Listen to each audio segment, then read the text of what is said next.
The initial investment costs for Terra Dotta software can cause some sticker shock.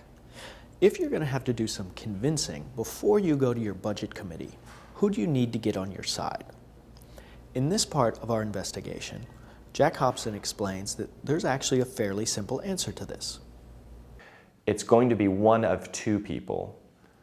It's either going to be your institutional risk manager, and there usually is a risk management office and a chief risk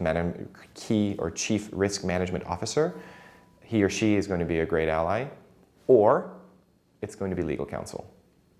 And that really depends on how robust and present legal counsel is and the scope that the risk manager might take at a different institution. So at the University of Oklahoma, the risk manager was relatively passive when it came to off-campus risk management. But legal counsel was very engaged. And I had an attorney in legal counsel that I had a personal relationship with and communicated with quite often. And so getting them on board and getting them to understand the closing of the risk window, not entirely, but the narrowing perhaps of the risk window that this kind of software could assist with, was really key. The reason the legal counsel is so important is because these are the individuals that worry about if something were to go wrong on a study abroad program and it resulted in a multi-million-dollar lawsuit.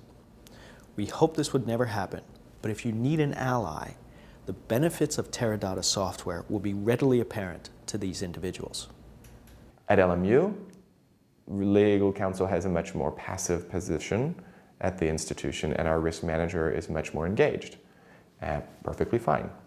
So in this case, our risk manager here, I zeroed in on him. He was already interested in this and had an in-house risk management overseas travel system that was created in-house that was somewhat imperfect, and he knew that, and IT knew that.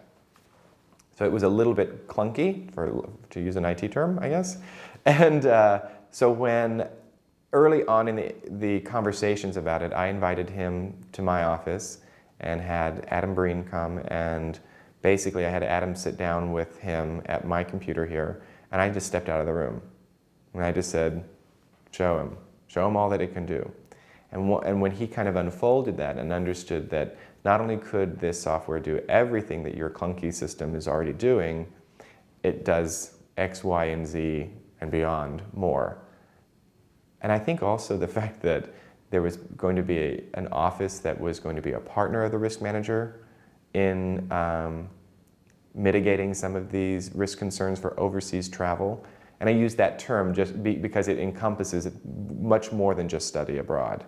So once the risk manager or legal counsel is on board, you will need to decide how much information you want to store in the software and what other offices or departments are going to be involved in providing that information.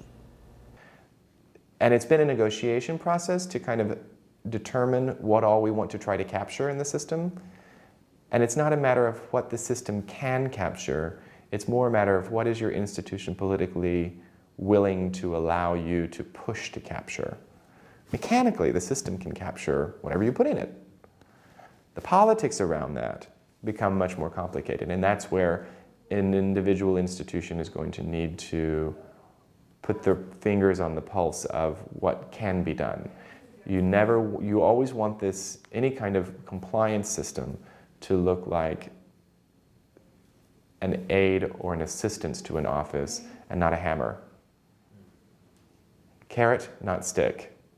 Mostly because middle managers have no stick. We only have carrots. So what you do is, if there are other offices that do international travel, whether they are credit-bearing or non-credit-bearing, it could be a service office that does service learning programming, it could be student affairs, it could be Engineers Without Borders. LMU is a Catholic institution, so we have a campus ministry, whoever it is.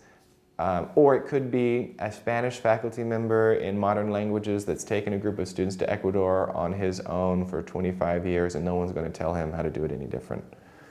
And everything beyond that.